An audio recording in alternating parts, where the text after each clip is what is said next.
All right, let's dive right in. What we're about to piece together here is a really profound story. It's about trauma, sure, but it's also about investigation and ultimately about transformation.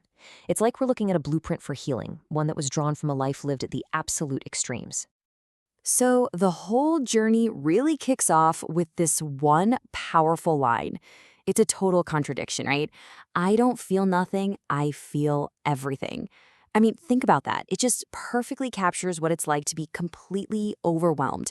You're numb, but at the same time, you're feeling the crushing weight of the entire world. This is where we start. Okay, so before we can even talk about healing, we first have to understand the wound itself. I mean, you have to, right?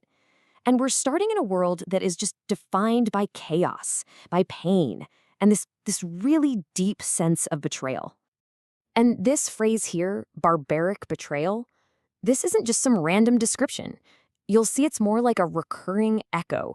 It's the ghost that kind of haunts this whole story, you know?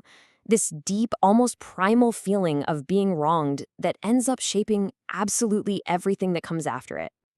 Now, to really grasp just how deep this wound goes, you have to see the ideal, the thing that was supposed to be but was broken. Society, it hands us this blueprint of what a family should be. It's a domestic sanctuary, a community of love. That's the promise we're all given. And right here, this is where you see the massive chasm between that ideal and the actual lived reality. On one side, you've got this beautiful promise, right? A school of deeper humanity. But on the other side, you get the brutal truth from the source. Mom's an addict, taught aggression was compassion. I mean, the gap between those two things, it's just staggering. And look, these betrayals, they aren't just some abstract thing from the distant past. They are personal, they are visceral, and they are happening right now. This quote, it's just so raw. It lays bare these incredibly deep cuts of disloyalty from the very people who were supposed to be the closest to you. So the big takeaway here is the wound is deep and it feels like it's coming from everywhere. So after living with that kind of profound pain, you just can't stay in one place, right? The journey had to change. It had to shift from just passively suffering into becoming an active investigation, a search to find the absolute source of the wound. This question, and it's pulled right from the source material. It basically becomes the mission statement for this whole next part of the story. It's a conscious choice, a decision to stop just feeling the pain and start dissecting it, to start asking the really hard questions and just follow the clues no matter where they might lead. And let's be clear, this was not a casual search. This was a disciplined, deeply introspective process. 7 months. 7 months of meditating, of researching inside. That's a serious commitment to turning inward to find the truth that the outside world just couldn't or wouldn't provide. Okay, so from there, the investigation starts to expand. It looks outward. And what's wild is that the patterns of personal pain start to mirror these much larger systemic failures. There's this hidden division in society where these scars, they're not just happening to individuals. They're being inflicted on whole communities. And this is where the investigation really starts connecting the dots. The source material draws a straight line from this personal trauma to these absolutely heartbreaking real-world cases. You have victims like Precious Doe, an unidentified child forgotten by the community, and Angie Houseman. They become these tragic symbols of a society that fails its most vulnerable people, which just echoes that personal feeling of being abandoned all over again. But then, the search pivots, and it pivots dramatically. After looking outward at all these injustices in the world, the investigation suddenly turns right back inward. And it leads to this absolutely shocking discovery buried deep, deep within his own family bloodline. This is the turning point. And this is the question that just hangs in the air right before the big reveal. What if the source of all this pain wasn't hidden in some grand external conspiracy, but in a quiet, devastating family secret that was hidden in plain sight the entire time? And then we get the answer, just laid out there, starkly. My grandmother's father was Miriam Schaefer. I figured out her mother was her sister. This is it. This is the key that unlocks the entire story. It's this profound, deeply unsettling family secret that suddenly explains everything. The generational trauma, the blurred lines, all those deep-seated feelings of betrayal.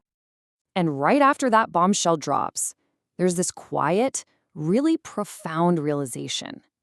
It's not a moment of rage or anger, but of clarity.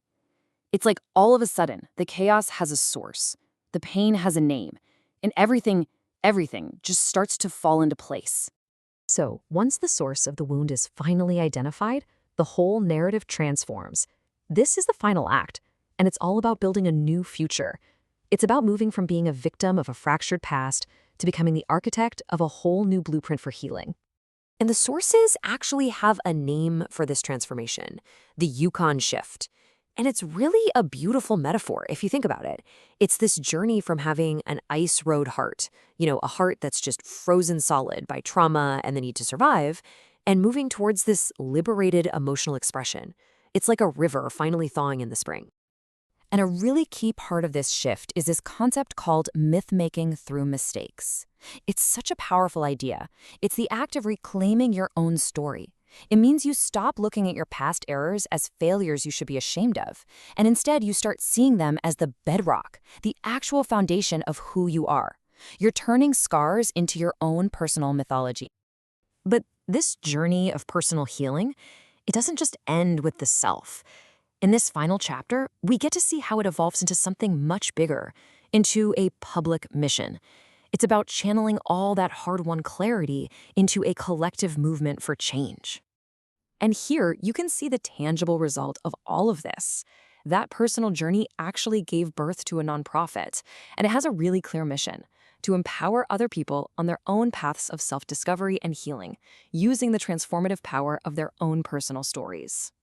From there, that mission expands into a public call to action. It's called a peace treaty for humanity, and it's this direct appeal, one that comes directly from lived experience, asking all of us, businesses and individuals, to stand together and recognize our shared responsibility to protect the most vulnerable among us. And believe me, this isn't just talk. The effort is incredibly methodical and strategic. The goal is to target a really broad coalition to create change. It all started with this list of 103 strategic contacts, and they span pretty much every sector of society you can think of. Yeah, the strategy here is super clear. Create change from every possible angle. By engaging with everyone from federal officials and Fortune 500 CEOs to faith leaders and labor unions, the campaign is designed to build pressure across the entire system. The goal is to make this call to action impossible for anyone to ignore. And so, we're going to end this whole thing right back where we began, with a question, straight from the heart of the source material. Who are we when the we is no longer who? Now, it's a pretty cryptic philosophical question, I know, but it really asks us to think about identity, about connection, about what's actually left of us when all the roles we play and the systems we live in just fall away.